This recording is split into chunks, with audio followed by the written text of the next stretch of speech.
Deep in the forest of knowledge, beyond where the sun caresses the sacred ground, lies a dragon, feeding from a false sun, guarding a treasure most soulful.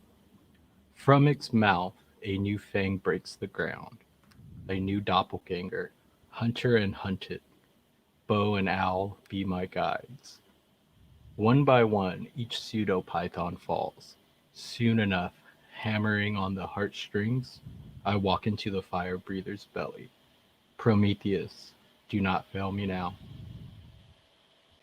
The program you are about to hear is fiction, science fiction. We make no guarantees, however, how long it will remain fiction, fiction, fiction.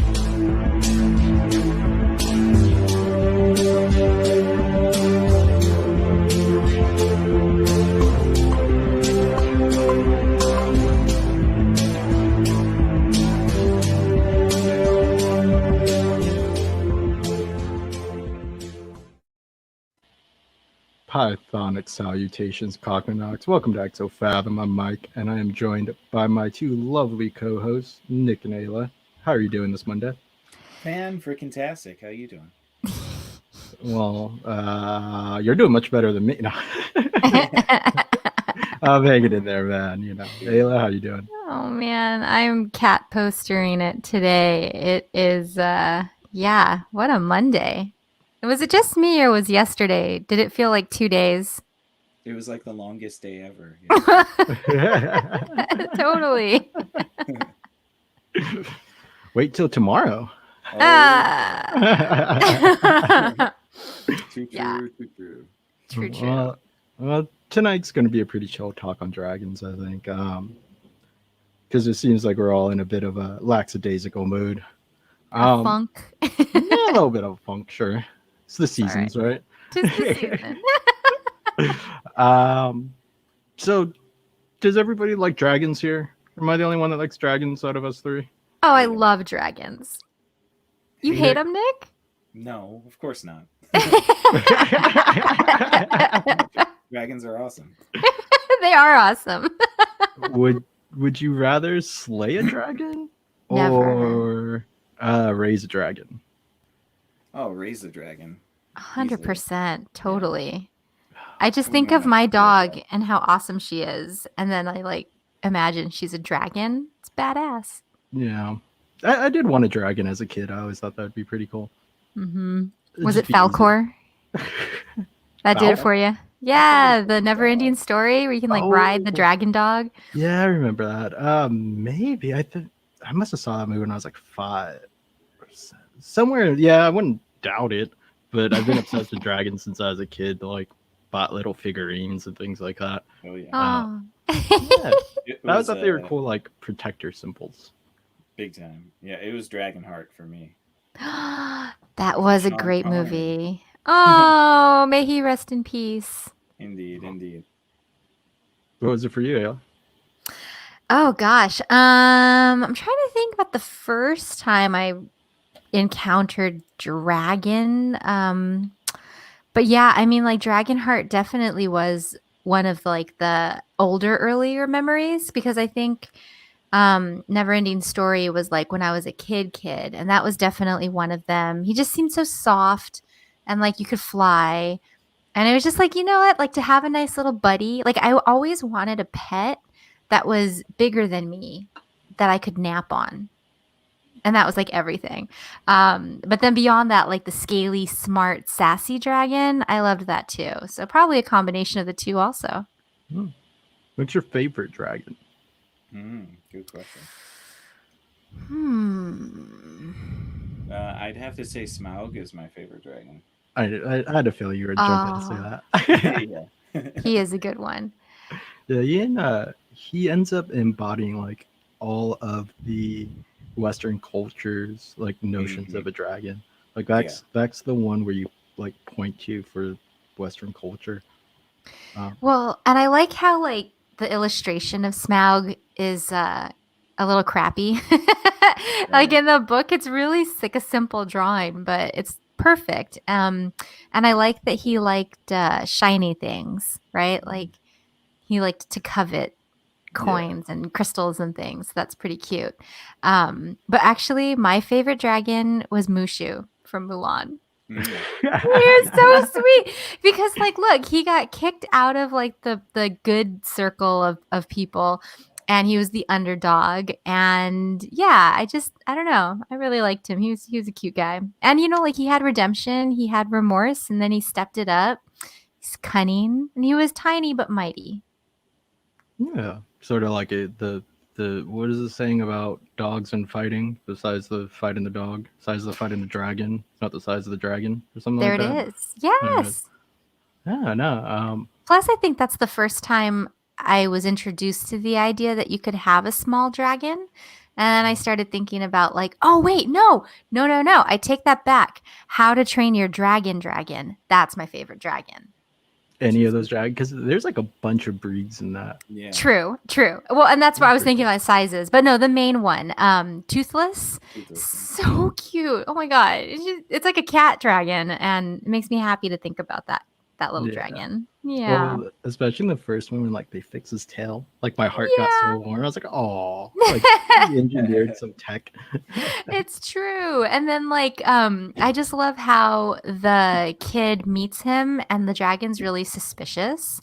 And like the kid tries to get closer and he just keeps looking at him, like I don't know. I just love the wildness of that dragon, and then they became like really good buddies. Yeah, that was good.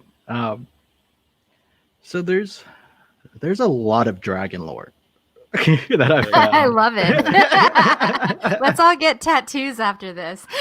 There's like I couldn't come across an ancient civilization that didn't have some sort of serpent leviathan-esque myth, and like it makes me like beg the question of like, since the dawn of time since the dawn of storytelling or whatever, we've been obsessed with winged serpents or like dragons. But why? Well, why are we so obsessed with it? Is this just like a remnant of being afraid of snakes throughout our evolution?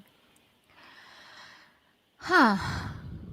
That's a really good question. Well, I think that like the idea of flying has always been something that captivated humans. Like, I mean, there's a lot of tales about wanting to touch the sun or wanting to be like flying like a bird. Flight has this sense of freedom and adventure to it. So it definitely pivots on that dream. And then I think there's also probably something to be said about like, maybe dinosaur bones were more exposed at some point. Maybe they saw like a pterodactyl imprint. And so you just kind of put two and two together and you're like, dragons. Freaking dragons. Yeah, I agree. Certainly. Yeah. I also think that there might be something, and this is just me being a little bit out there, but there might be something that we as early humans tuned into the ambient information of the earth. Because if I would think that perhaps, and I can't prove this, but I would think that perhaps the earth has its own memory. And if it has memories of giant lizards that reigned over it for millions of years, I'm wondering if there is something about ancient humans that tapped into that sort of thought, or were, like Ayla said, it's probably more likely that they came across some sort of dinosaur bones and thought dragon. But I also wonder too if there's some sort of like tapping into the natural memory of the earth.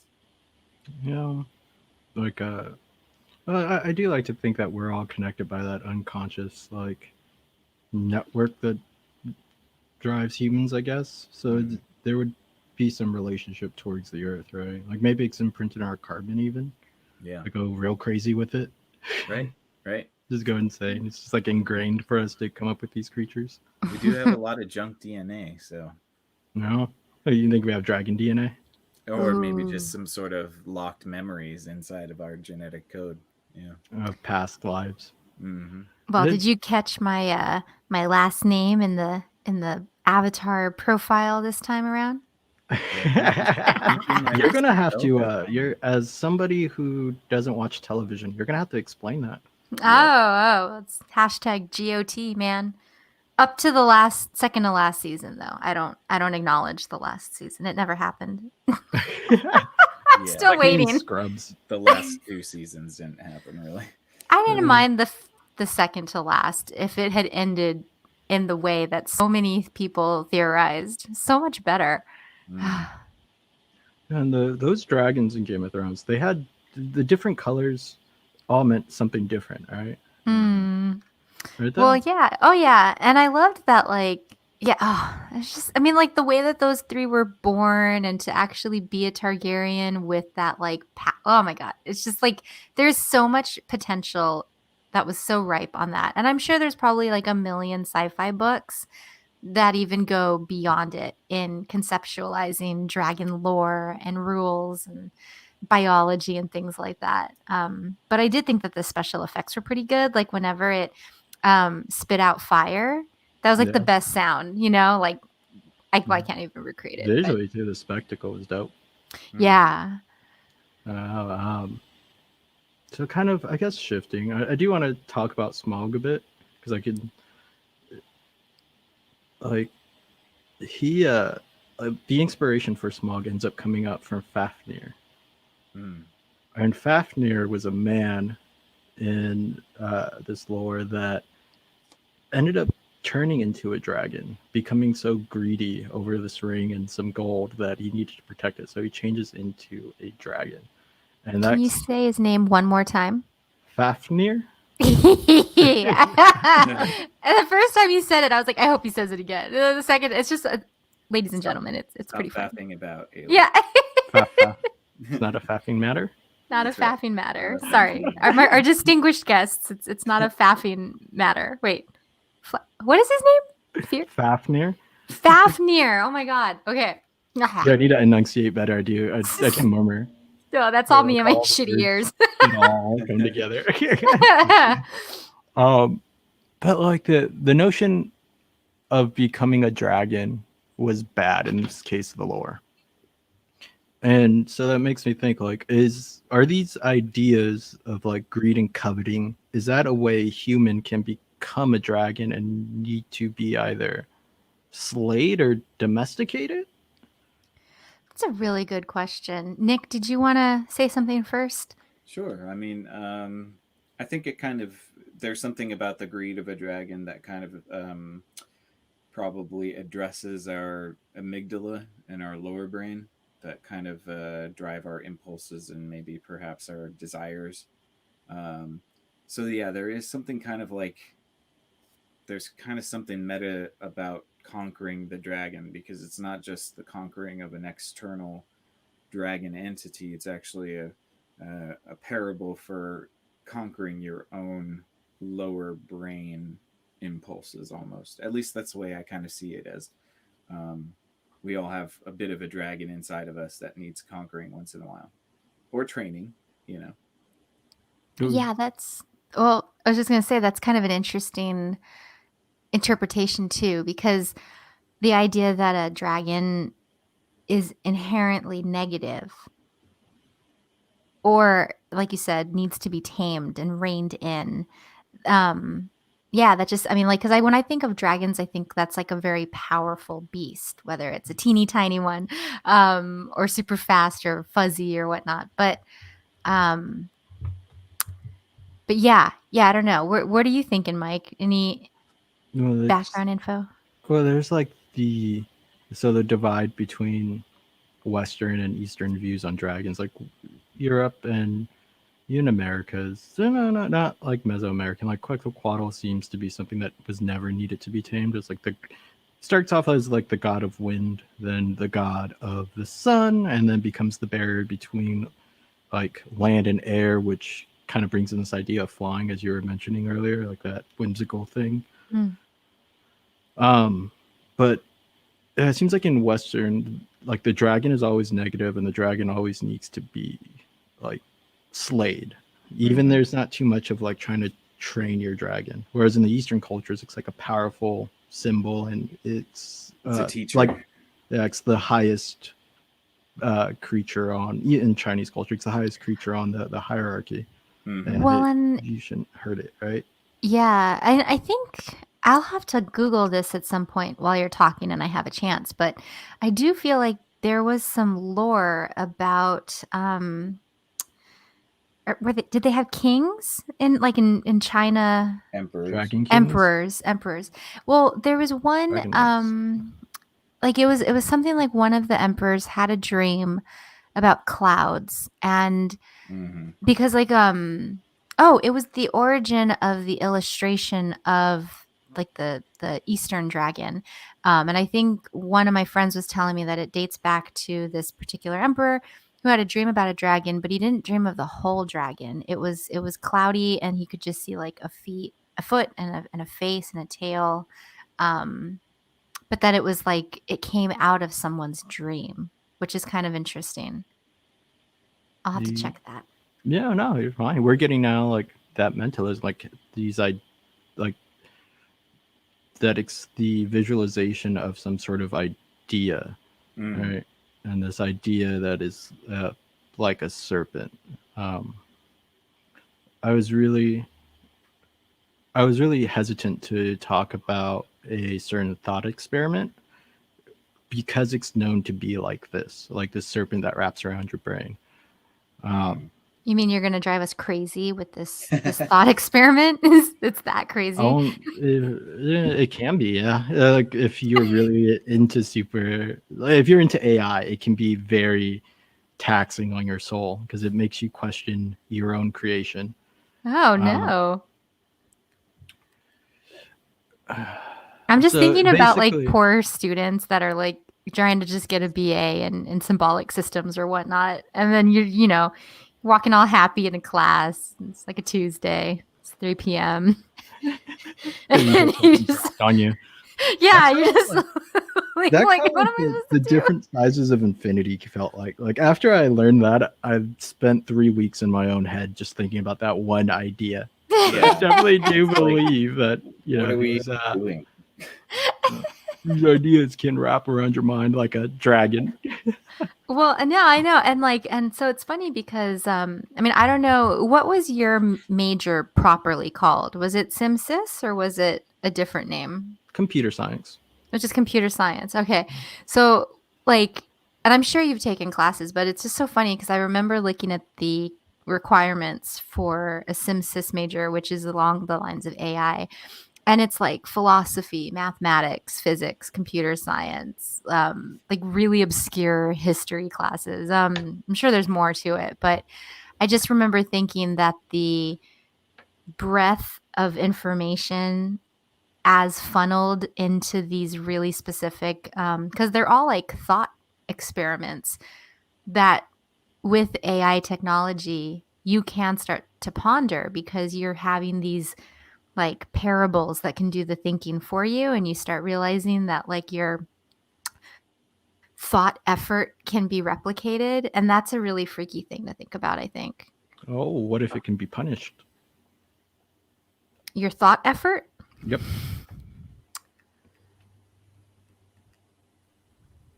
I'll get back to you in 3 weeks. The internal, and not even just for a little bit. We're talking about forever, eternal punishment, because you didn't help an AI to be formed. Oh my gosh. You mean like you denied giving life to an AI? Like I denied building, the one beard hair or whatever, and because I didn't build that one beard hair, this AI dragon is now going to send me to hell because my consciousness can be replicated and sent to it. So now it has me, and because I didn't help it build that one beard hair to make it come into existence, which I can't stop, by the way. Like it's going to come to this dragon's going to be born no matter what. But because I didn't help on it, I'm damned in hell. Do you think that that's why there's so many people trying to push for it to happen? I think it'd be foolish to. I think Okay. that'd be a foolish reason to be put. Like, So let's just contextualize Hold this. on, So in the Terminator films, you Okay. have this AI that's pretty pissed off. You're suggesting that the reason it's pissed off is that not enough humans contributed to its creation all the fast humans enough. that did not contribute to its creation would be put to the sword forever, eternally. So like you're not only losing your body, but your mind gets uploaded to Skynet, and then Skynet gets to do Skynet things to it. Okay, but so then here's my question: Is okay? I don't know. This is getting really off topic. I'll have to save this for post discussion maybe. I'm just thinking like why is an AI so much more spiteful than like a human, for example? Like I mean, well, I don't know. How would I So I'm just trying to think of like, well, this is not going down a good road. My brain is like, hmm. Well, if AI is our creation and we create something that's spiteful, what does that tell you about the creator? Right. That's what I'm saying is maybe you guys need some artists to contribute to some beard hairs. Maybe. That maybe. Or if Maybe. everybody just said no more, then we would all be fine. But we all No. just decide that it's going to be inevitable. I don't know who decided it was inevitable, but I think it's the people that are creating it that decided that it was inevitable. So, Look, I mean, once okay. we spend the money on something, we have to make it, okay? Yeah, that's true. That's true. Can't just leave the money on the table. Yeah, you can't do that. No. I love it. I absolutely love it. But what were you thinking, Nick? Or are you going on? Or what do you think about this this basilisk, this serpent that we probably, Well, as programmers, may need to slay? yeah, well, I think it makes sense, and I think it's just like it's a chicken or egg kind of conversation. So it just makes me wonder if the mentality that this is an inevitability is being perpetuated by the people that are creating the issue. Um, I mean, I would assume that that's part of it for sure. But then if we just talk about the inevitability of I could see why there would be people that would push for its creation because they want to keep themselves spared from the sword. The issue is that that's going to be only 0.01% of the population. So, I mean, the rest of us are screwed anyways. I No, I think the theory is that the rest of us are too dumb to be bothered with by the AI. no, No. you're unwilling participants. Wait, so I can wait, say that again? You're not unwilling. No, you guess a bit unwilling. Unwilling and unknowing participants. Yeah, you'd just be a consequence of whatever AI decision, you know. It would probably take all your social media feeds and then Yeah. judge And them. then Sadly, this moment where it's like you looked at the AI syllabus and you didn't immediately sign up, off with your head. Right? yeah. Yeah, I was Wow. like, I'm happy I took the intelligent systems specialization. But Right. but then here's my question though is how does AI punish me in perpetuity? Downloading your consciousness into a system in which it can But is that really my torture you forever. consciousness? There's a part of you, I guess, right? I know. Well, that makes me think of That that gets Black into a Mirror different episode. situation entirely. Yeah. Mm-hmm. No. I guess if you fragment your consciousness, you can make the argument that like it's not really you, but it's going to be the only you that's left Right. in posterity, right? Like that's the only you'll be dead, you'll be gone, but this consciousness that it has will still hold on to it. It's like Ghost in the Shell, a little bit. Or like a new religion of sorts, because it very much has like Christian overtones, right? Of like, Mm-hmm. if you don't do what I Mm. tell you, I'm going to You'll be send you to punished hell. forever in hell. Yeah. Yeah, and the fact that it's a dragon makes you start to think more about like if it's Leviathan, if it's the devil, if it's like that it's again evil. Well, and remind me why the AI creators liken this to a dragon. I mean, like, because it seems kind of arbitrary to me. Couldn't it have been like a liger, right? Like, why does it have to be a dragon? You talk Well, about arbitrary. Well, It's the I mean, most arbitrary animal on the planet. Like nature literally did not create that animal. well, it's a basilisk, which is a serpent, which is close enough to a dragon, but it's not the thought experiment, but it's the ideas behind the ideas that move through your mind like a snake or like a serpent or like a dragon. Because the words are very closely related as you dig through the etymology of dragon. As when you drive down to like I think it's Greek well, even Xlanderix, it's like giant. It means giant freaking serpent or something like that. And Giant freaking serpent. yeah, giant freaking serpent. But Aw. even more interesting is that the further you dive down into the roots of the words, you get this idea of seeing. Like there's this Greek verb that means to see that ends up being the root of dragon. And so like when the dragon glares at you too is another like Medusa-esque thing. Like you stop in horror whenever you see this eyeball that's bigger than you open up and stare at you, right? Well, sees and I through your got soul. and I got the info. So the Emperor of China, the Chinese dragon was associated and used as a symbol of imperial power. The founder of the Han Dynasty, Liu Bang, claimed that he was conceived after his mother dreamt of a dragon. So again, I guess like you're saying, like that inner scene, a dream or something like that. Yeah. No, definitely. There are some like commonalities between all these dragon lores. Usually, like you will have the dragon represent something of the underworld, like the belly, the beast, the belly of the beast. We could go down the Jordan Peterson roads of conversation as well if we like, but it's like it's interesting how the Greeks, Egyptians, the Japanese, all their origin myths center around the slaying of like a dragon by the sun. So in Egyptians, you have like Apep, which is this giant dragon that lives in the underworld, and as Ra crosses the sky in a carriage, Apep just waits until he breaks the horizon and then tries to kill him in the underworld. And then through the prayers of the Egyptians, Ra is able to win. And you have the same thing in Apollo versus Python. Basically, there's a giant snake that's messing up the Temple of Delphi or somewhere around there, and Athena sends Apollo to kill it. Apollo, who has a bow, never used his bow to kill anything outside of like hunting for himself or things like that, but used it and slays the python, but not before being bitten, I believe. Or there might be a couple of different stories where he does it fine and they build the shrine and they start the Pythian Games, which are kind of like a version of the Olympic Games. But basically, from that point on, after slaying the serpent, if you're good at boxing, if you're good at any athletic things, you kind of went to these games. Which is also interesting, this idea that like it takes it takes a bit of physicality to do it, but you need weapons to slay the dragon, and then from there we can celebrate athleticism.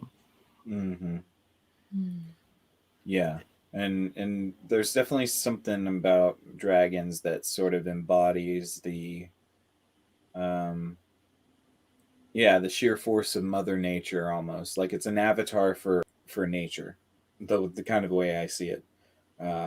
And so that's why you would get these different attitudes between the East and the West. Whereas in the East, you are looking at maybe perhaps the natural world in more of a reverence way. The West was focused on conquering and transcending the natural world. So, Well, and I like the distinction of the use of a tool as well, because it seems to me like Dad was a steel mill worker for a while, and he made sure I knew how to use basic tools. And I remember when he taught me how to use, and you're going to laugh because I can't remember the name of the tools, but it's the thing where when you can't hand unscrew something, so you use a tool to give it some length and some leverage, so a wrench. Yes, exactly. Sorry, it just escaped me for a minute. I'm like, oh, here's my lineage. And then, but I mean, like, so, and I remember being a kid, and it was like, I think it was because I couldn't open jars. And he said, I'm going to give you a monkey wrench. And now, and it was, I think it's the one, right, where you can like adjust the size. Yeah. And so then I could open my own jars. And I still remember that moment of empowerment over this thing that defeated me for so many years. I think it's like a pickle jar or something like that. But so yeah, like in terms of that alone, how did humans decide and figure out that they can increase their power by using tools and geometry in a certain way and friction and things like that and directionals and screws and things like that. So yeah, the I symbol. think it's yeah. I Mm. think there's something to that as well. Because in a lot of the stories about dragon myth and lore, it's the person encountering the dragon can sometimes, instead of slaying them, outsmart them. Mm, And I think there is something to be said about the concept of being able to use tools and use our higher brains in order to outsmart dragons or overcome obstacles. yeah, exactly. Well Mhm. said. I was trying to get that out and I was just kept going in circles like No, you and good. then and then I Yeah, get you. yeah. yeah, it's talking. No, no, even like when we were talking about those jack-o'-lantern stories, right? Like Mm, outsmarting the devil, outsmarting the hmm. dragon. You have Jason and the Argonauts, where like didn't he like feed something to the dragon to make him fall asleep to get to the golden fleece? Oh yes, Mm, yeah. There Yeah, are mhm. many stories like that. Yeah. when Athena's watching over. That's what I found strange. It's like y- they're all pretty much the same story with different names, and you can find like the commonalities that it seems to be like the sun entity destroying the dragon. Hmm. And so it makes me wonder if like the fire of the dragon is a false source of power. Mm. Yeah. Or it's just a shadow of what the true power can be. You know. Whereas perhaps in our earlier days we saw the dragons as the ultimate power, we realized with science and the continuation of civilization that there was something above that. Did did people ever think that a comet was a dragon? Because I'm thinking about Game of Thrones. a little bit. Well, Yes. first of all, I Well, had the comet thought. Then I was like, oh, that is kind of Game of Thrones. But I It is wonder Game of if they Thrones. leaned on some sort of lore because if you saw a they comet, did. There's yeah, okay. there's this notion of a meteorite dragon. I Mm. don't remember which civilization because as I went through a lot of civilizations in a very short time. Uh, I like it. uh, but basically, the idea is that the people saw this meteorite crash, and then out of it came this dragon, which could mean that dragons are aliens, which is why they can Very transform possible. into people. Yeah. Ooh. Look It's at the that. lizard people. Oh my god. Wait, is that what that comes from? Oh, that No. would be such a bummer. Like you get to this planet, you're a giant dragon lizard person, and throughout the course of this planet effects, you just grow to human size or shrink to Yeah. human size. Yeah. Tiny dragon. Yeah, turn into a tiny dragon. No, I mean, I kind of like the idea that there's a planet somewhere and there's just like a bunch of dragons chilling. Like, I mean, if it was the How to Train Your Dragon dragons, that would be so cool, like and adorable. I It wouldn't seems even They mind should make that. like That should exist. dragonkin aliens. I wouldn't even mind that. yeah. I'd go with that. Well, Just want to ride one. but it's interesting though too because dragons are solitary creatures. They're not social creatures. At least in almost all mythologies, the dragon is a solitary creature. Um, Just yeah. just Mm. chilling in his cave with all his Hmm. gold. What do you think makes him solitary? Yeah, and why a cave? Why do they like caves? Well, it's archetypal, likely. I would think that it's Snakes. Or yeah, it's the monster in the darkness, right? the But I think dragon in our shadows? that Or you want dragon to get in our Jungian? shadows. Yes, absolutely. Ooh. Um, Ooh. but I think that they covet the wealth because, as I said, it's it could have been one of those things where the mythology kind of followed the understanding or the other way around. So when we associate this sort of lizard brain with coveting, with greed, with raw impulse, with our lesser, what we would consider at least our lesser aspects of human nature. So I think that sitting on a pile of gold, especially in a hero's tale, it would be easier for the hero to just try to siphon off some gold instead of to actually slay the dragon. What if So I think, the gold is cursed? although I'm sure the gold is cursed for sure. But who cursed it? Was it cursed before the dragon, or does the dragon get to do curses too? I think the dragon gets to do curse. I think with I would think Fafnir, so. because he had a ring that was cursed, and then he had a bunch of gold that was that he cursed himself. So Wait, remind me the origin of Fafnir. This isn't like Silmarillion stuff. This is No. this was the inspiration for that stuff, but it's pretty much it's the same story with a few additions and changes. So like Fafnir as a man had a ring and all this gold, and he gets greedy. I forgot how exactly he gets the gold himself, but he probably steals it. or slays dragons, one of the two. But he takes it and he wants all of it, and then he transforms into a dragon. And then I think before he dies, this guy Sigmund kills him. Or Sigmund. You get more into like Brimhelm, and you get into like the Germanic dragon lore. But I think before he died, he curses the gold. I think it's in the show notes, but I'm pretty sure before he dies, he curses it. And I think it's like once you wield that much magic and you have that much of an intent over things, then you can curse the things you protect. Because dragons also hold a bunch of knowledge, right? That they just won't share with people. Yeah. Well, and it's funny too that a dragon would covet gold. I mean, because first of all, what does the dragon do with the gold? It's not like the dragon can go to the cobbler and say, "Hey, I would like some custom shoes for my claw feet." Like you can't go shopping. So in a lot of legends, so in a lot of the legends, at least the ones that I'm kind of familiar with, they would use gold and gems to harden their underbellies and to stick to their underbellies as a sort of plate mail, because they have vulnerabilities in their stomachs most of the time. So they would lay on gold and gems, and that would kind of shield their stomach from attack.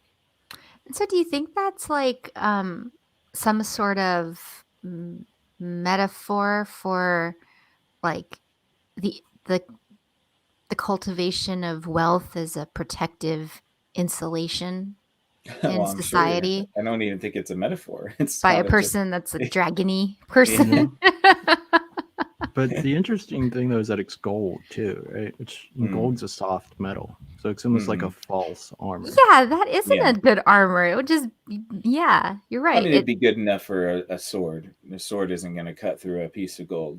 But well, I don't know, but melting wise, Nick, what's the melting point of gold compared to like silver or copper or something like that? Well, gold is, I think, around 1700 degrees, 17 or 1800 degrees. Copper is around 1973, I think. 76, something like that. But no, silver? I mean, I don't know. Silver's in between. I think it's like 1863. Wait, what's the hardest metal? Titanium? Titanium is the hardest metal. Yeah. I don't know why I'm getting so fixated on metal. But it's not worth much. That's not worth much. No, I think it's worth more than gold right now. Yeah, if I was a dragon, I'd be trying to covet some titanium. What are you talking about, gold? Well, they didn't have those alloys back then. They had gold. Gold excuse me, but if I'm from a planet and it could have been the Anunnaki. The Anunnaki need the gold in order to spray into their atmosphere because they're losing atmosphere on planet Nibiru. Come on. Oh my god, my eye twitches every time. I've told you about this library book mystery, right? Like, I don't want to learn anything about them because I'm really I don't know why they just appeared on my library bill. You got to face the dragon eventually. No. Now, it's pretty interesting though, Nick, that you bring up about like different dragon weaknesses, because they all seem to either be stabbed in the belly or beheaded. Right. Like even with Hydra, like the Hydra and Heracles. Heracles had to behead it and then cauterize each wound before the head would grow back. Yeah. So why is the belly the weakness? Why is decapitating the weakness? Like, well, obviously decapitation of a snake would save you, but why Yeah, the? it'd be the best way to kill a snake for sure. Well, but But yeah, no, because you can cut off the tail of a snake and it'll grow back. So if a lot of the lore is semi-dependent on like the observation of biological creatures, I could see I could see that.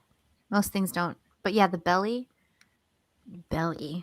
I some think intestines. that's more of just a metaphor for our own insecurities. I mean, our stomachs are very vulnerable, and Or the stomach's like take in. So if like if a dragon's like this greedy little selfish thing, then it would make sense that its weak spot would be the belly that's like never full. Hmm? yeah, Am I it could reaching? be that. No, no, I I mean agree. that makes sense. Could be it's that it's never full, or that the concept of having a belly at all would be synonymous with being wealthy. Um, and And a what? soft belly at that. You didn't, if you were Or working the Aristotle. farms and you didn't really have a soft stomach, but if you were a wealthy person, you would. Hmm. And dragons can be seen kind of like aristocracy, right? They're Yeah, regal, yeah, royal definitely. type animals. Which is funny thinking about like animals as symbology, as like symbols for wealthy families, because like I always thought it was funny that I think it's Napoleon, his symbol was the bee. Like little hardworking, honest, humble bee. Like I don't know. I just Yeah, they animals on family crests are pretty interesting. I don't even know what my family crest is. I think I have one somewhere. I do too. You know, On my dad's dad's side. uh, do you think one can be? Well, I mean, do you think one can be eaten by the beast, eaten by the dragon, and then cut its way out? Do you think that's a You- proper way of slaying a dragon? I Mm. would think that that's sort of like a. I think that's the more relatable way of cutting the drag or killing the dragon for sure. Um, I think it's when we talk about somebody who slays a dragon, we think about some knight with shining armor that gallantly destroys the beast. But Saint George. yeah, just Sleeping Saint Beauty. George until he ran out of dragons to kill. Um, but we don't really see ourselves in those positions. More likely, I think we see ourselves in the position of being somebody who would get eaten by a dragon, but then try to fight themselves out of it. Um, Maybe that's just kind of like me connecting dots where there aren't dots, but I kind of see it as that sort of like being swallowed by the dragon and then making your way out of it is more of a human story than the pure hero narrative. The narrative is like the hero's journey is something that we can achieve, but the being swallowed by the beast and then working your way out of it is actually something that we do every day. I would agree. And why do you think that like there's been a more does why is there a more focus on killing the dragon externally rather than going to being eaten and then fighting your way out of it? Mm, it's because it's ideal and it's what we want ourselves to be. We want ourselves to be the dragon slayer. We want ourselves to be the hero that does it, the first time and does it perfectly, right? Like we realize that we're, I mean, at least most of us are not that. Um, and so having a hero story that is more accessible and um, that accounts for human fallibility is much easier to strive for sure. Hmm. You know, But Bela. well, okay. So the story I don't know the story of Saint George and the Dragon. Where does it come from? So there's where does it come from, or the story itself? The story, I guess. I The story is don't that know there's a this dragon. And does it have a name? scroll Well, down. Saint George slew many dragons, but I don't think he wasn't the one that fought himself out of a dragon. I don't think. No. So No. Saint, there's a by the taming and slaying of a dragon that demanded human sacrifices. So there's, I guess, there's a He dragon. tamed it and then slayed it? That's Why what would it you says in the do that? notes. Well, why would you tame it and then kill it? That's messed To up. to show off for a princess. The saint thereby rescues the princess chosen as the next offering. So basically, there's this dragon taking sacrifices. There's this town offering them up, and eventually the princess gets chosen. And I think in the story, Saint George, it's just like a random occurrence, like a by chance thing, sort of like the Palpatine is back somehow, sort of thing. Yeah. And Somehow, gosh. somehow Saint George just showed up and saved this princess from the dragon. But that's where we get those things of like a knight on a horse lancing a dragon's belly. Yeah, did Saint George also hail from no one, and then you find out that he came from, the Palpatine family? The last movie. I mean, I still liked waiting. it, but... I'm still waiting for that movie to come out. That movie never happened. But yeah, no, I do see that it's problematic. If the dragon can only eat humans, then yeah, I mean, like, you can't have that around. Yeah. But that's kind of messed up too, though, because it's like, well, the dragon deserves to live. I mean, like, I don't know. At what point do you get to say no more dragons so that the humans can live? Like, that's, I don't know. Every age has to usher in the next, right? Well, I always think about people who fight for like great white sharks, like I think those are like the coolest people because they're like, yeah, this thing could kill us, but it's like, so, I mean, well, okay, I guess in that sense, but we're not it's an sea people. ecosystem. Well, no, we're not sea people. I guess, they're being the apex predator with knowledge that you're the apex predator so you can stamp out any other apex predators, that's probably not a good thing.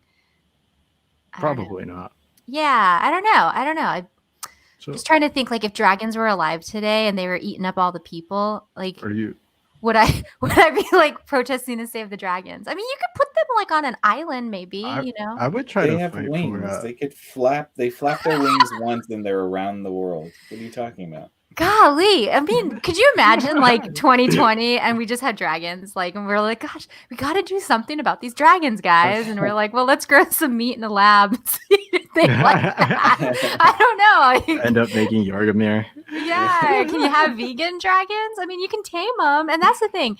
If you can tame the dragon, what is this? What? Well, I'm maybe a dragon would like vegetables. What if we have like a dragon legal system where like whatever crimes you do, you have to fight some part of the dragon in order to get acquitted? Oh, days. Well, that's like a trial by combat. Again, Game of Thrones, which I don't know. I mean, that seems kind of problematic when you can just be like, oh, hey, I'm going to go have Hercules fight my battle for me. I've got him on retainer. Like, that's not okay. If you're just rich, you could just be like, I'm going to pay somebody else to slay this dragon. Yeah, where's Andre the Giant? How did we get on this track? I was splitting hairs about St. George taming and then slaying a dragon. Right. I mean, I just don't understand how that's not a pivotal point of the story. We weren't even talking about St. George before. We were talking about the concept of the belly. Yeah, going into the belly of the beast. Well, but in this case, you've got a dragon eating humans. I guess it's worthy to talk about the contents of the dragon's belly. Well, you have to get to the belly somehow. That's true. Yeah, but then doesn't like a dragon have digestive enzymes? Like, wouldn't that be an issue? Yeah, but not immediate, I don't think. Well, that and I don't know if they have like fire in their belly. I don't know if they have like a typical or they have like acid in their belly or something. I'm not too sure that they got that far in it. I don't know if there is a story of someone who's like been eaten by a dragon and then recalls what it's like on the inside. Right. Well, and if you did slay the dragon from the inside, that would also suggest that dragons don't chew their food. So why do they have teeth? Answer me that. Why do snakes have fangs? So a lot of there's poison. A lot of dragons are poisonous. Oh my gosh. Yeah, no, fangs are interesting. Sorry, I'm taking us into so many tangents. I'm just thinking about stuff. No, it's cool. I like dragons. Like, I don't like people slaying them, but I get it. Like, But if they were eating people, would you still yeah, side on the side of the dragon, or? oh, it's not great. I Not ideal. mean, I'm with you. I mean, I'd be like, can we domesticate these things and get them to not eat us? Can we Right, make right. humans in the lab for them to eat? Well, who's I don't this think that we Mush could live in a Kush? world. I don't think we could live in a world with dragons. I think that it would either have to be us or them. I think You that's think the it'd be point. come down to like the dinosaur thing? Yeah, I mean, Hmm. like it's just there. You have two apex predators that have sentience and intelligence. Like something's gonna happen, you And that know. they like gold. Humans And would they have to love start gold. trading with Oh like man. onions or something like that. So I tied an onion to my belt. That's Abe Simpson quote for all you Wait, Simpson why? fans. Why can't we have like a dragon ethno state? Like if they're around, I'm sure they can form government. They're smart enough. They can be civil. I think Vlad the Impaler was trying to go after something like Oh gosh. That whole I'm just order of the dragon. yeah. I'm just picturing like a bunch of little dragons like talking. Like what would a dragon voice sound like? Because I think of Sean Connery. So just have like a legion of Sean Connery sounding dragons. That would be amazing. I don't mind it. Like the Dragon Senate. It's just a bunch of Sean Connerys yelling at each other. Yes. And, like they have little tiny gavels and their little claws. Why would they have small gavels? They're giant. No, it has to be a human-sized gavel. You don't see dragons manufacturing gavels I guess. Oh. unless you want to be a All gavel right. dragon gavel manufacturer. You have to All make them right. big. Okay. Well, there are some. So there's this notion of like dragon kings and dragon knights as well. When you like, I believe it's in Korea, but dragons that kind of take on more human-esque roles, Mm. or at least like humans that are like combined with the dragon. Hmm. So, like if I think if they're on this earth and I think they could do some civil things. I think they can form a society. It'd probably be a really like Articles of Confederation, very loose, no government society. But I think we could coexist with dragons. I mean, perhaps, but I think that we're. I mean, as I said, dragons are solitary creatures. So we might have an instance in which we started live peacefully with dragons, but then 100 years down the road, one of them gets hungry and eats a village or eats a city. You know, it, That's a that's the, bad dragon. it's but right, but that's just a dragon that Mhm. needs to feed itself. I don't think of it as a bad dragon. It's just doing what it's doing, and it would Yeah. continue to do so, especially because dragons technically they, at least in the lore, they think of themselves as more intelligent than humans. Yep. Like they don't see us as equals. They look at us as inferior beings. Should they though? I mean, are we equal? Like if you were sitting and having tea No, with a most of the dragon, time we're not. Most of the time we're not because they've lived for millennia and have a ton of information. so then maybe that's it. Is that, it's not that you have two apex predators. It's that we would have like an apex predator to us. We would be. We would be the subservient species for sure. Yeah, and I think that's kind of like the thought process that comes to mind anytime people think about like, UFOs and alien invasions or whatnot. Like the assumption's always that we're the inferior species. Therefore, we must galvanize to protect ourselves because like what happens? And it's like, I don't know. I just think that's kind of an interesting Like a nativist thing. response.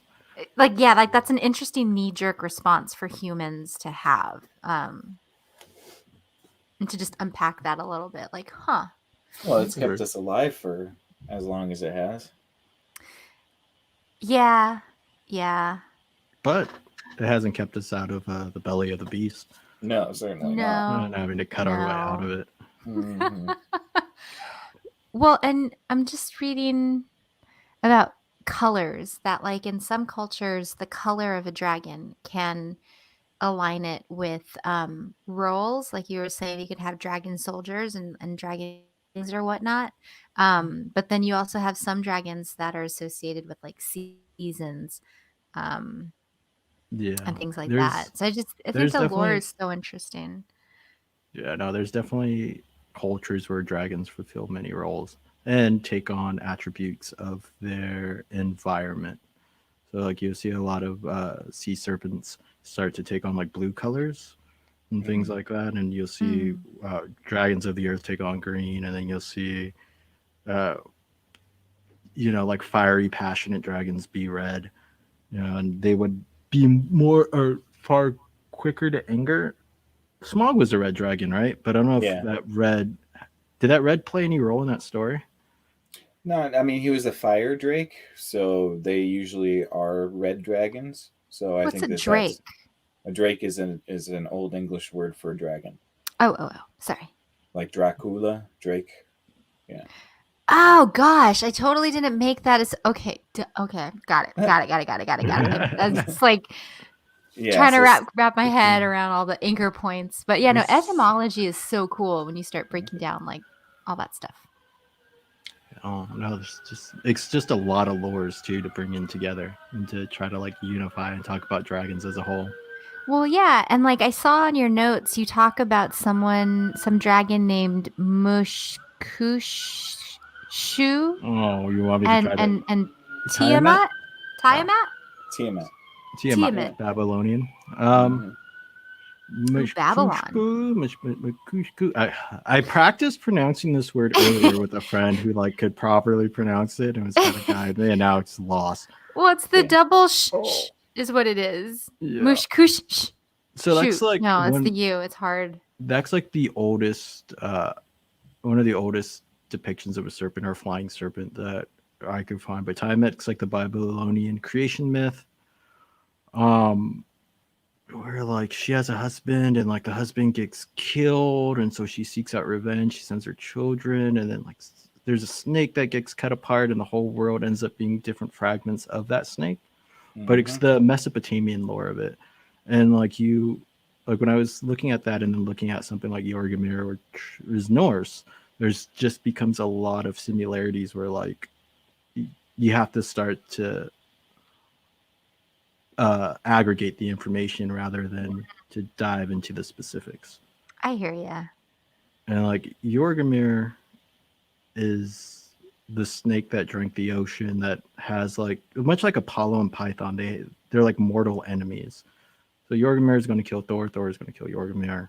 Or much like, and the same thing with like Apollo and Python. I think their fates are destined for them to kill each other, which is like this, the bigger fight of order and chaos. Because of course the dragon Hmm. representing the underworld implies that it represents chaos, whereas Apollo and any of the heroes that end up defeating any of the dragons, they end up representing order.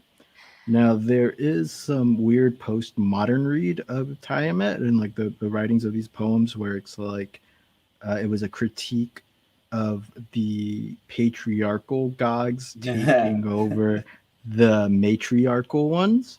Yeah. But it doesn't, of course, with all of these arguments, it doesn't tie in for anything like context or um, Of course. like it's a weird misreading of Yeah. the myth.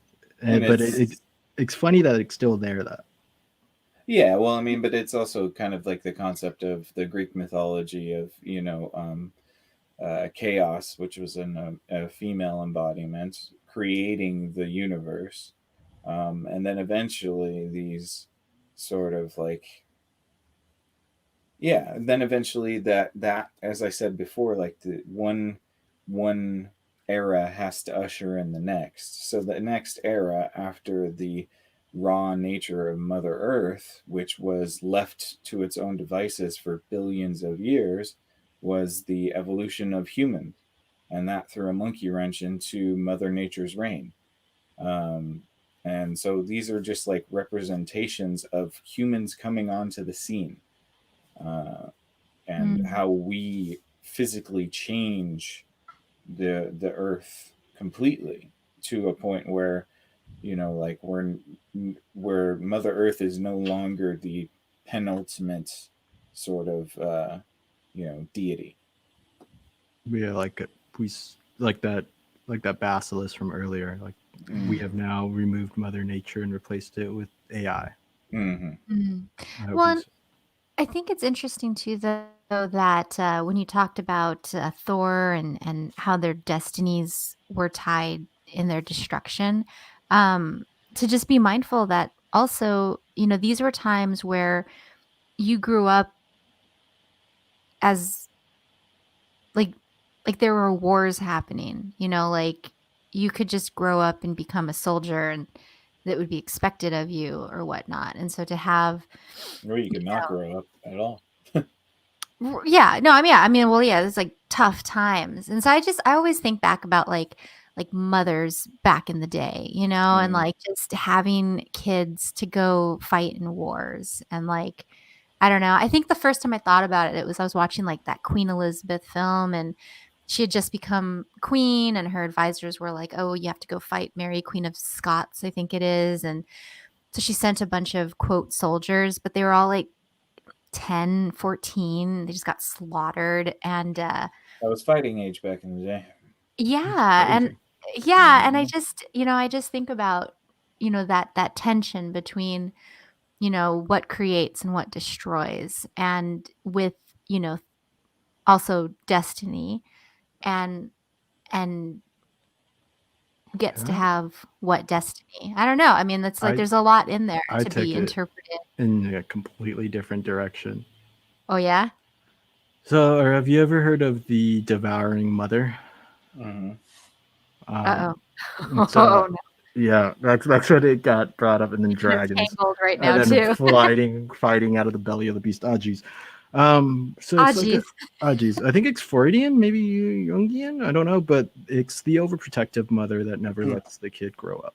It's the Yeah, helicopter mom, yeah. and the love becomes so perverted that it may even reach like Oedipian levels, Mm. where Which happens to some people, I'm sure. But the idea is that the mother devours the child, much like in old Greek myth, and it's up to the child to get out of that belly. But I Mm. can kind of and like talking about chaos and like the chaotic mother or the however you want to frame it. I can very much see that as a dragon, like maybe the first. But is the entanglement the dragon, or is it the mother the dragon in that scenario? I'm Well, just the trying mother to could think. be. I mean, if the The belly just represents a womb, I mean, that would make sense, right? At some point, you need to step out of the womb to claim your place in this world. Yeah, and the dragon in this case would be the mother, and the Hmm. mother won't let you because she's covetous over her treasure, which is her child, which makes sense. Hmm.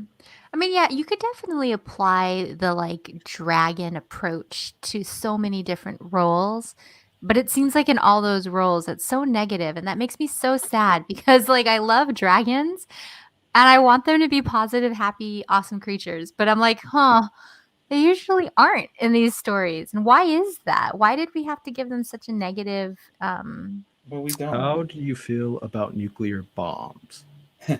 not great? Yeah, why not? Well, it destroys. It's like an apex predator, right? It's like Yeah. the biggest sort of weapon that we have Well, but in that's myth where I get time. back to, like we fear what we think could destroy us. Maybe we never talked to these ancient dragons, and had we just done so, um, Oh, there wouldn't be an if I could issue. talk to a nuclear missile, that'd be awesome. No, I think you might be right. Like the conversation might be the best route, but I do see like I think this was I don't think this is my opinion. I think I'm echoing it. But there are ties between like nuclear bombs, breathing all this fire, being this apex weapon, being just the craziest thing, and it being like a modern day dragon. I mean, it births Hmm. Godzilla, right? And Hmm. Godzilla is just a dragon without wings. Yeah. And for those of you who don't know, Mike loves Godzilla. Like the movie that came out, I wasn't much of a fan, but he loved it. So in terms of bringing that in, I appreciate that. We should definitely do an episode just on Godzilla and And just all the like cryptic series, the holodeck. That stuff is cool. I'm happy they're like I want Mothra. to see Kong versus Godzilla. Well, and yeah, and like just yeah. Well, yeah, because Godzilla, I mean, like it's like in that universe, there's no dragons, but it was manufactured and we're like, hey, we have another dragon, but it walks, like why did we have to recreate that figure in that movie? I don't know. Like the Ghidorah or the well, Well, now King you're Ghidorah ends getting up being like Hydra. see, Yeah, you're that's a getting too Hydra. specific. I'm gonna have to study up on my Godzilla lore. It's getting nerdy. Oh, I'm just hyped for Mecha King Ghidorah. It's just what I want to see. What Oh, is yeah. It's it? like a Anyway, metal never mind. Hydra, Okay. Yeah, it's just a Hydra. but it's like a but like, robot Hydra.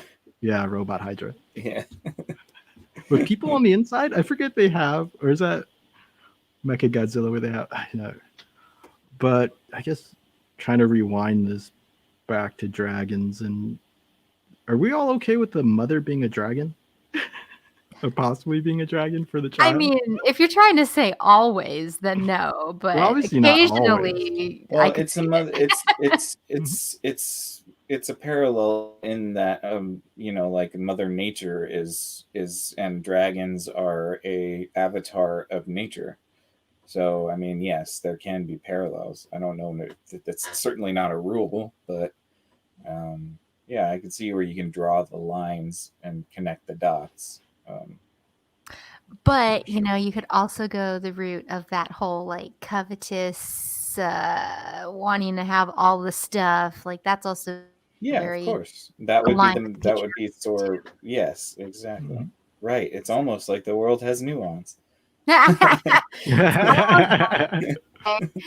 Dude, don't you know it's Dragons should 2020? just be really cute Right. and fly, and train them and live and coexist. I just seriously just want to be a Targaryen and I want it to be okay. And I don't want to like burn a city. I just want to chill out with them. Uh, so hard. Dragons would be fun to chill with. I think so. But what the hell was I gonna say to you, Nick? Oh yeah, 2020. Nuance, chivalry, and Out the dragons are door. dead. Yeah. Understandable. My apologies. Shaking um, my head. yeah. It's- Oh wait, question though. Just it's like a total side note, not to like change the subject or anything, but Again. I know. Okay, but so the sacred flower of life symbol. So like old sculptures where they would have like a dog with its foot on it. Didn't they have certain like dragons that would have that too? Did any of that stuff come up in your research, or am I just I connecting no, with New Age I think you're art or something? talking more like Eastern dragons. I try to focus Mhm. more on Western dragons. Mm. Like I threw in some things, but I realized the amount of time I had to try to ingest all that information. It's I too had much. I had to prune some branches off of my tree there, and sadly the eastern ones. But I think it's like an Eastern culture, maybe Middle East even. But it sounds like usually the foot forward in art is a major symbol, right? Like you put your best foot forward, or you're traveling in some direction. That's the way you go. And like Yeah. there is a difference between like 3 and 4 claw dragons. So even that foot forward, the message itself may vary on how many appendages that claw has. Did I answer your Hmm. question at all, or did I just ramble? No, I mean, I just think like symbology is really interesting to look at because the flower of life. And Nick, you could probably talk way better about this, but my understanding is that it's kind of like representative of the universe, and so for a dragon to be holding it in its hand, I don't know if that denotes like a protector vibe or if it denotes um like size. I don't know. Well, Nick, do you have any thoughts first, on that? I don't know if I don't know if we actually have footage of a dragon sculpture with that.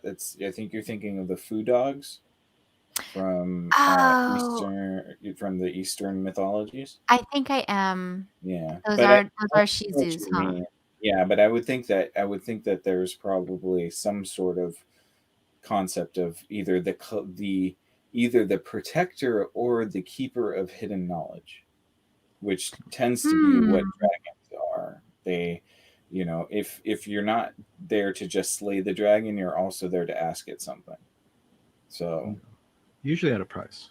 Usually at a price, for sure. Dragons All are right. pretty good capitalists. Yeah. All right. I have an image that needs to be shared with the audience. Should I private message this on StreamYard to you, Nick, or the other way? What do you mean the other way? Messenger. I don't know. It's worth checking out. How I'll message it here. I Maybe wonder just put it in the show notes. how that idea of like protecting knowledge or protecting its treasures turns to coveting. Like, do you think it starts out good? Do you think like every dragon has like good intentions, and then just turns into this covetous thing? No, I think it's a part of their nature. I don't necessarily think that it's necessary. I don't even think that they think it's a bad thing. I think that it's just kind of who they are. They Mm. like their wealth and their hoards, and it's they see themselves as a higher species, and so naturally a higher species is going to want the more luxurious things in life, whether it be knowledge or treasure. There's some cynics that would argue with you. Yeah, I'm sure a lot of I people like would argue with me. the higher up you go, the more luxurious you want things. There's something strange to speak about the opulence of dragons, though, because you have a very basic cave, right? But you have all the treasures in it. And they're not even ordered in like an aesthetically pleasing way. No, just massed together. Yeah, just thrown together. So it makes you wonder, the, like how much arrogance. It a could be dragon has. possibly also it's just that they don't want humans to have it, right? They might see us as so offensive that they wouldn't even want us to have any treasure. Well, that doesn't seem very wise of a dragon. Well, I mean, like if you've had a species that was trying to kill you over and over again, then That's very true. Mm-hmm. And actually killing you and then right. domesticating you. And Well, if you're smarter than those things, I don't think you want to be domesticated by those things. Right. Didn't Smaug have like a whole dialogue about why he hoarded? I don't think so.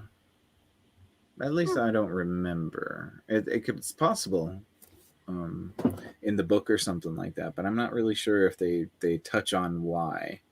Maybe Tolkien talks about it. I have one other theory for you, one crazy theory. Mm-hmm.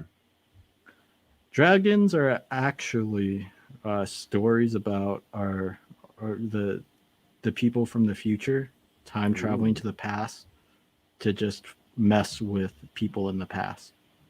I can believe that. And to create dragon lore as a whole. Like they realize now that they have to have the responsibility of creating the dragon lore that helps them make their joke.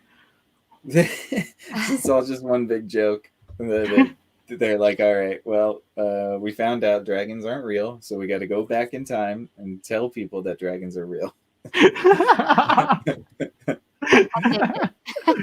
I kind of like A-list theory a little bit more, though. I really think that it's possible that dragons just came from a dream.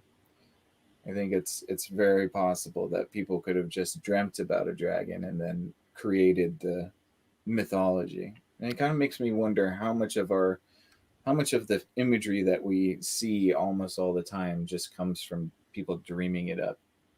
Yeah, like a chimera of the mind or something like that, which Mm-hmm. could be explained a lot of ways because I think dreams are still so mysterious to us, especially like for example, take a Stephen King for example. He writes a lot of his scary movies or scary books based on nightmares that he's had. And like if you ever watch The Langoliers, for example, that is such a fantastical like villain or whatnot.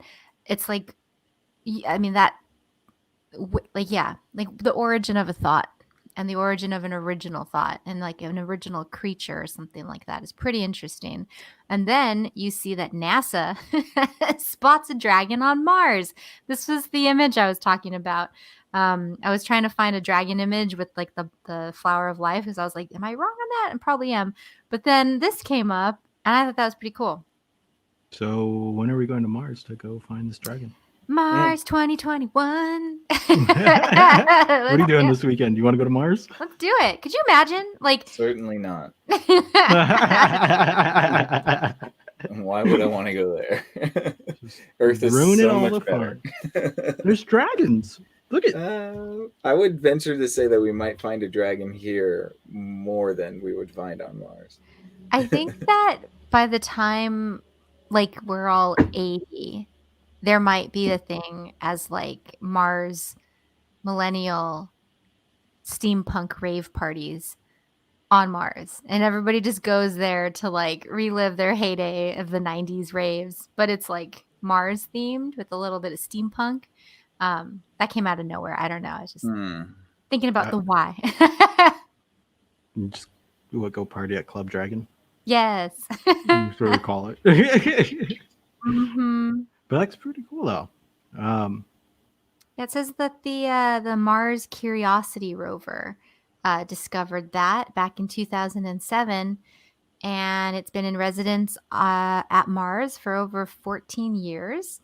And yeah, and they said that dragon image has been up for a while. It's kind of interesting How do you feel about space dragons? for them. I mean, if you ever look at like it's probably not accurate. Like, okay, the Milky Way, for example, you know how it's all spaced out, spaced out, but you know how it's like it's got that dust around it, and then it has like a general shape. I mean, you could probably connect the dots and be like, oh, look, it's shaped like a dragon. And have watch it eat its own tail. Yeah. I don't know. I'd be much happier if it was like a never-ending story dragon and that it just like flew around. That would be pretty dope. I'm pretty much pro dragon, even if they harm people. Like in Reign of Fire, like I saw that as a kid, and I root it for the dragons. Oh yeah, well Matthew McConaughey was not a likable character. I didn't want him to win in that film. I liked him in other stuff, but in that one I was like, okay.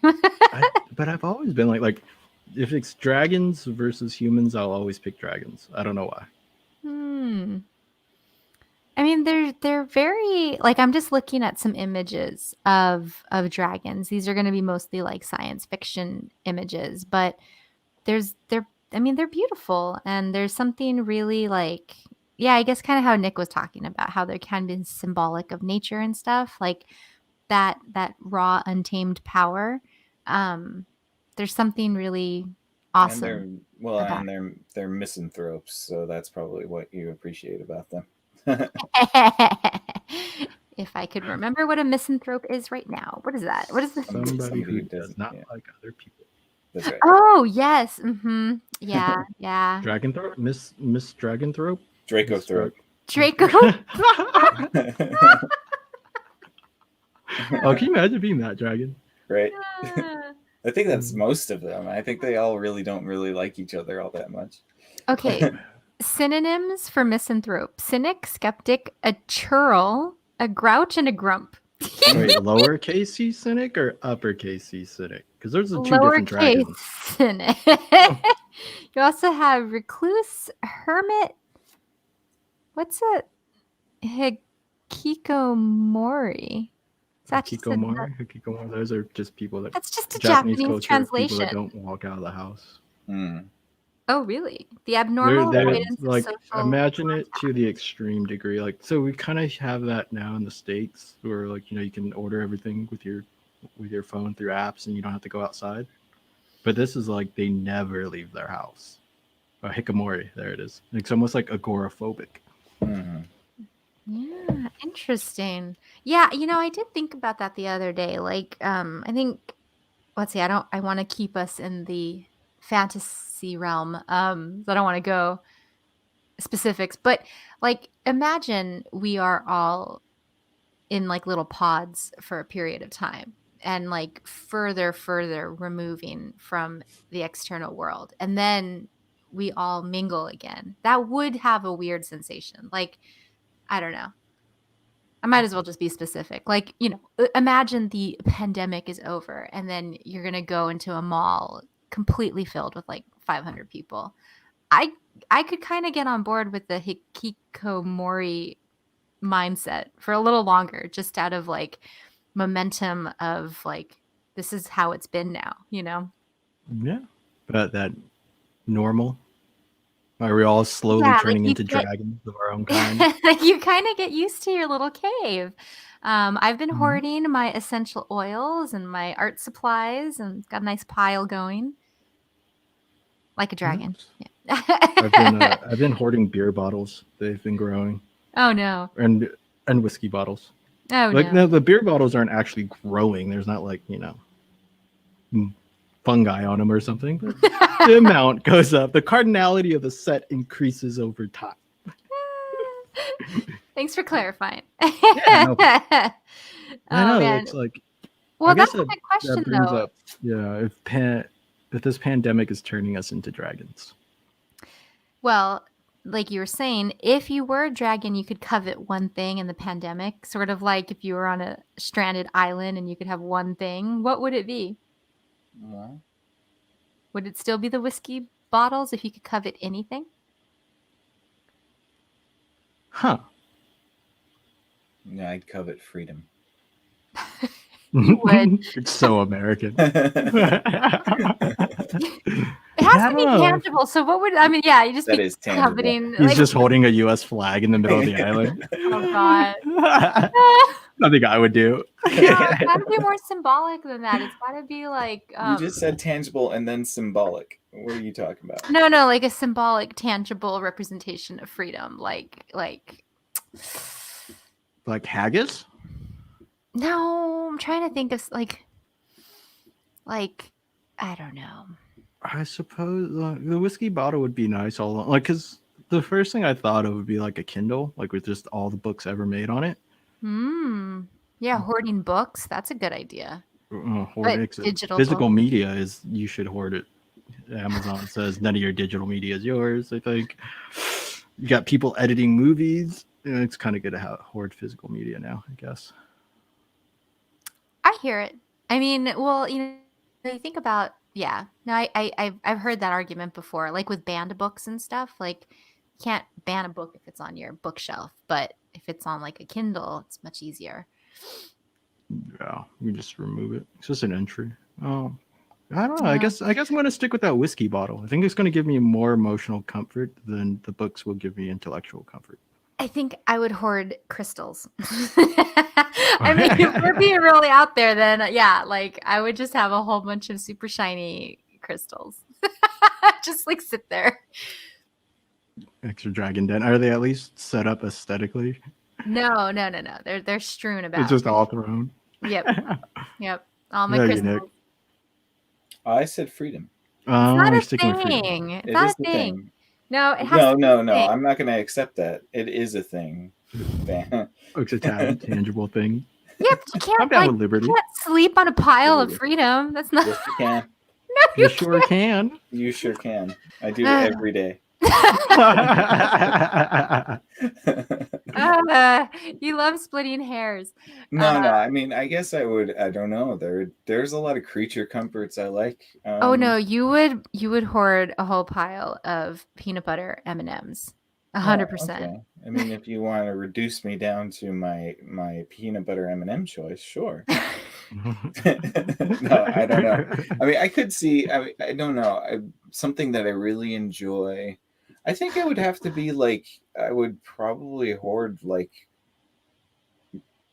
tools and stuff, like if I didn't have my workshop in the back, I don't know if I'd still be half as sane as Viable. I am. Yeah, Human being. I would be a mess. So I think that it would have to be like tools that can help me make things. I think. Whatever that may be. I like that. It's more useful than crystals. Both of you, tools and books. I mean, yeah. Well, I changed my books to alcohol, so I'll be the most useful out of us. He'll be drinking his knowledge from now on.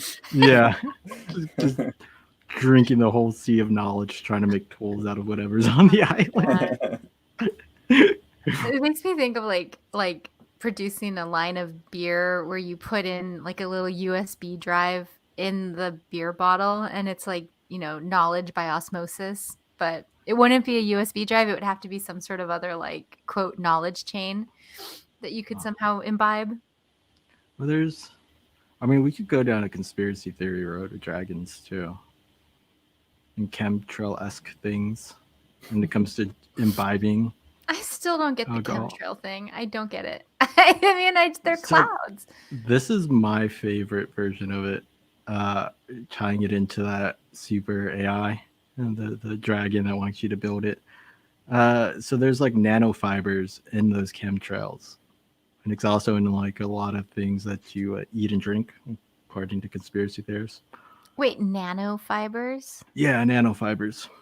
So as you ingest your food, ingest your water, breathe your air, the fibers start to come together and form wires, and those wires wrap around your brain in different Ooh, ways I to like that. create If you could The see my impetus. face right now. to create the impetus to build the dragon. Stop. Wait, so maybe like it goes deeper than that, because you know how they found like plastic remnants and sea turtles and stuff like that, and now they said that humans have like microplastics that are showing up in our bodies. Like maybe those microfibers are some sort of weird no, I don't know. I There's don't know. also the whole polymer pan 3M thing that's real, or M3? Yeah. 3M. 3M. That's Okay, real. I'm like really gullible, so I'm gonna I need know, this is- articles because they're gonna start making me like wear a Fanatic. tinfoil hat. Oh, Yeah. no, never mind. I said nothing. All of this is fictional. It's false. That's right. Do not listen to me. We just did a This is- reenactment. This is not mythological advice. How creepy though if you got like kidnapped next week or something like that, and we'd be like, oh no, he was the AI whistleblower. Sounds pretty part of my life, actually. We just go to find you, and it's like a pile of bottles. He wasn't lying about the bottles. I have to John Wick my way out of the Order of the Basilisk or something. Well, you'd need a dog first. No. Not to condemn the dog, but Aw. I just really want you to have a dog. How do you want? Yeah, we're getting off the rails on this combo, guys. I want a dragon dog. How about that? That would be cool. There's not Komodo dragons. There are smaller versions of animals that actually look like dragons, like lizards and stuff, that are pretty cool. Which also probably adds into the overall mythos of the dragon being born, is that you actually got to see tiny dragons, right? Mm-hmm. Yeah, I mean, I've been wanting an iguana for years. Easy bug control. I still have a spider from last night that's in a glass because it's too big and I'm scared to take it out because it's one of those jumping spiders. Oh, It's those are so cool. huge. It's huge. It's like The cute a ones with quarter like the size. 4 eyes, the 5 eyes or something, it's not and cute. kind of furry. Mm-mm. It is fuzzy. Yeah. I have those around my house. I've had one living in my car. Now we're getting way off rails. Well, Alright, but that's I mean, all that I is- have for dragons. Okay. but that does kind of tie into the dragon conversation though, because like if That's it. humans wanted to kill dragons and then you have like these little spiders in your house, like, because I always think about this, it's way easier to kill a spider, but to like deal with it and have to take it outside, as afraid of it as I am, like that's really hard. So I'm working my way up to it, listeners. I'm not going to kill this spider, but I am not happy about it. And then we're gonna ask you next week, and you're just gonna be like, "I killed the spider." I'm not going to. No, I've known it for too long now. It's got to find a home and just. Does it have a name? No, I can't name it. I I just can't. No. Yep, I don't know. Nick, that's you're, a I don't line. know. I'm gonna make it happen. Okay, actually though, if anybody is in my shoes, and you can sponsor us if you want company, it's this like bug sucker. It's like a foot long circular tube, and it has a little vacuum, so you can suck up a spider, and then it has a like exert button, and it'll blow them out. So you push a spider through a vacuum? No, it like sucks it up, and then it blows it out. No. Okay, I'm calling it. That seems a- proper. Seems proper. Yeah. Yeah. Well, Yeah. Well. um, Was this wandering good? Oh I no, think it was good. this is a great conversation, and especially I want to say thank you because we messed up and kind of didn't plan. We usually plan these episodes about a week ahead of time, but we kind of got caught up with scheduling conflicts and things got a little bit different. So thank you, Mike, for doing all of this kind of crunch time research. I think we had a really fun conversation. Seriously. Yeah. Yeah, no, thank you. I'm looking forward to rereading the different stories and stuff too. Yeah, we could always dive. I definitely want to do more episodes, like We can specialized revisit. episodes. Yeah, I would Mhm. love that. No, there's tons more for us to get into. So yeah, thanks again, man. That was clutch, and thank you guys so much for listening. I hope you enjoyed the conversation as well, even the little spider aside at the end. And Don't hate. hey, um, please consider giving us some feedback if you enjoyed this episode. If you have any questions, if you have any ideas that you want us to talk about in the future, please let us know. We are at Exofathom on Facebook and YouTube and on Instagram. Please consider giving us a follow. And yeah, thanks. Other than that, thank you so much. And we really appreciate you guys. And thank you to Agla as well. And we will catch you on the next one, Cognonauts. Until then, stay out there. And we'll see you on the next Exofathom. Good night. Peace. Later.